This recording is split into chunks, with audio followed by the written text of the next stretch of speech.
Something extraordinary is quietly unfolding in the shadows of global sports, economic strategy, and international leverage. A massive geopolitical shift that the world is only now noticing. For years, the mainstream sports media, Wall Street backers, and Washington power brokers operated on a single unshakable assumption. They believed that the 2026 FIFA World Cup would serve as a crowning coronation for American infrastructure, corporate dominance, and unquestioned cultural leverage. They assumed America would simply dictate the terms, control the narrative, and hoard the glory, while its neighbors gratefully accepted the scraps. They were all utterly incorrect. Step inside a private meeting room in Doha. The date is September 8, 2024. The air is tense, entirely still. FIFA President Gianni Infantino stands in quiet contemplation, reviewing the latest, highly confidential preparation reports. On the table before him lies the stark, undeniable truth of North American dynamics. The tournament that was supposed to crown America as football's undisputed new capital has just shifted permanently north and south. Canada and Mexico, the sovereign middle powers that everyone dismissed as mere supporting actors, have just become the absolute stars of the show. And in the United States, for the first time in modern sports history, a superpower is watching from the sidelines while its neighbors take center stage. This is not just about stadium assignments, this is about power. Let us rewind to where this critical backstory began. November 2022, FIFA headquarters in Zurich. The initial announcement shook the sports world and set the stage for an unprecedented logistical empire. For the first time ever, 3 nations would co-host a World Cup. 48 teams, 104 matches, the biggest, most ambitious tournament in FIFA history. And the logic of American supremacy seemed absolutely bulletproof. The United States paraded its massive stadiums like weapons of economic dominance. MetLife Stadium in New Jersey, boasting 82,000 seats. AT&T Stadium in Dallas holding 80,000, and the absolute crown jewel of American financial excess, SoFi Stadium in Los Angeles, a staggering $5 billion architectural marvel. On paper, Washington and Wall Street owned this tournament before a single blade of grass was cut. But infrastructure does not equal readiness. Size does not equal passion, and American money does not guarantee global trust. Dear viewers, between March 2024 and January 2025, a profound structural realignment occurred. It was a defining test of sovereign resolve. Behind closed doors at FIFA headquarters, reports began circulating. Quiet at first, then deafening. The American machine was grinding. It was suffocating under the weight of its own arrogant chaos. American cities were struggling. Stadium agreements had inexplicably stalled. Security protocols fell dangerously behind schedule. Sponsorship disputes created endless bureaucratic delays. Political tensions complicated planning at every single level. The United States was relying on unpredictable bullying and past glory, assuming their sheer scale would intimidate the governing body into submission. By that fateful September meeting in Doha, the American ledger was an absolute disaster. 7 host cities officially behind schedule, 3 bleeding wildly over budget, 2 drowning in political complications. The protagonist's countermove, however, was deployed in brilliant, undeniable layers. First layer, uncompromising preparation and infrastructure execution. While America fumbled, Canada and Mexico were moving fast, focused, flawlessly. Toronto completely upgraded BMO Field to international standards ahead of schedule. Vancouver seamlessly transformed BC Place into a world-class venue that left every visiting FIFA inspector entirely speechless. The inspectors didn't just approve Vancouver, they praised it for having the most comprehensive security planning they had ever encountered. Second layer, weaponizing heritage and precision. Mexico City ruthlessly renovated the legendary Azteca Stadium, the very cathedral of football where Pelé and Maradona wrote history in the 1970 and 1986 finals. Generations of Mexican families have memories etched into that turf. Guadalajara and Monterrey followed in perfect lockstep. Transportation systems were modernized, hotel infrastructure expanded, security protocols relentlessly tested and refined. Every deadline met, every standard exceeded, every promise delivered. The contrast was glaring. American organizers kept promising, Canadian and Mexican organizers kept performing. They were building resilience through silent, calculated strategy. FIFA does not react, it calculates. Translation: FIFA just realized that America's overwhelming size means absolutely nothing if Canada and Mexico's sovereign execution is vastly superior. And what happened next reveals everything about the fading illusion of American invincibility. October 2024, FIFA quietly began redistributing the geometry of the tournament. Not publicly, not with loud press conferences, just subtle, devastating shifts in the global schedule. A massive quarterfinal originally slated for Dallas was quietly moved to Mexico City. A critical knockout round assigned to New Jersey was instantly reassigned to Toronto. One match, then another, then another. American organizers finally noticed. They panicked, they protested loudly, they pointed to their massive investments, waived their contracts, and demanded compliance through economic coercion. FIFA's response was diplomatic, but it was a fatal blow to the American ego. We assigned matches based on readiness and fan experience. Right now, Canada and Mexico are demonstrating both.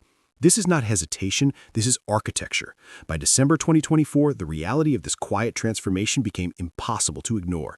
FIFA released the updated hosting allocations, and the numbers told a story of absolute, undeniable conquest. Under the original plan, the United States was to host 60 matches, Mexico just 13, and Canada a mere 10. The new plan? The United States was slashed to 48 matches, Mexico surged to 29, Canada skyrocketed to 27. Read that again. The supporting actors just seized half the board. But the raw numbers are only the beginning of this masterstroke.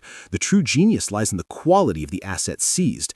FIFA didn't just move meaningless group stage games. They moved the matches that shape history, knockout rounds, quarterfinals, and, according to sources close to FIFA's planning committee, at least one semifinal is now locked and confirmed for Toronto. Not New York, not Los Angeles, Toronto. Let me be entirely clear about the gravity of this shift. When families around the world gather to watch the 2026 World Cup semifinals, when billions of viewers tune in for football's most dramatic, high-stakes moments, they will not be looking at American stadiums. They will be watching Canadian and Mexican venues. They will be hearing the deafening roar of Canadian and Mexican crowds. They will be witnessing Canadian and Mexican cities on the biggest sports stage on Earth. This is about legacy. This is about which countries get to tell their grandchildren they hosted the moments that actually mattered. This decision was not arbitrary. It was earned through strategic patience. Canada's football culture has exploded over the past decade in a quiet transformation.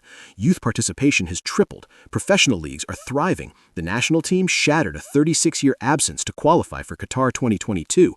Canadian fans are not casual observers. They are hungry. They are ready. The Canadian Soccer Association invested heavily in infrastructure and fan experience, with federal and provincial governments coordinating seamlessly. When inspectors visited BMO Field in August of 2024, they officially declared it a model for future World Cup venues. Mexico's story runs even deeper. This is a nation that lives and breathes the sport. When FIFA evaluated Mexico's venues, they didn't just see stadiums, they saw cathedrals. They recognized that Mexican fans do not just attend matches, they create visceral experiences that players remember until the day they die. FIFA did not reward Mexico with 16 additional matches out of pure sentiment.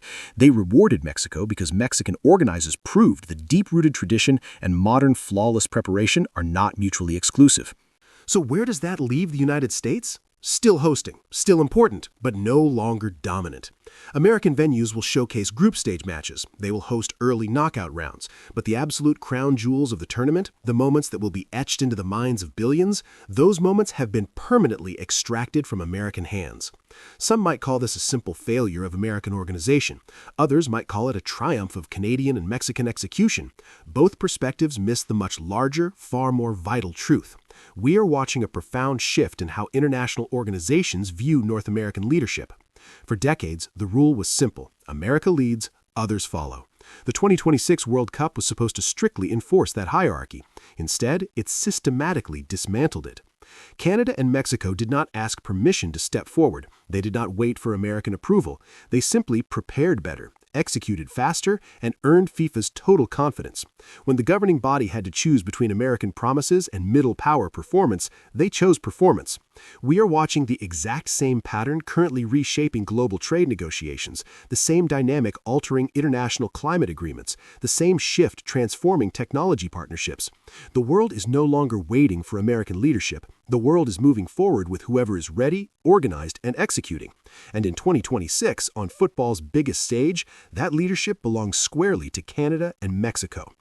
Think about the global ripple effect on June 11, 2026, opening day. The world tunes in, fully expecting to see American dominance broadcast across the globe. Instead, they see Toronto's gleaming skyline, Vancouver's towering mountains, Mexico City's Azteca bathed in the sunset. The narrative that America owns this tournament evaporates in the first 24 hours.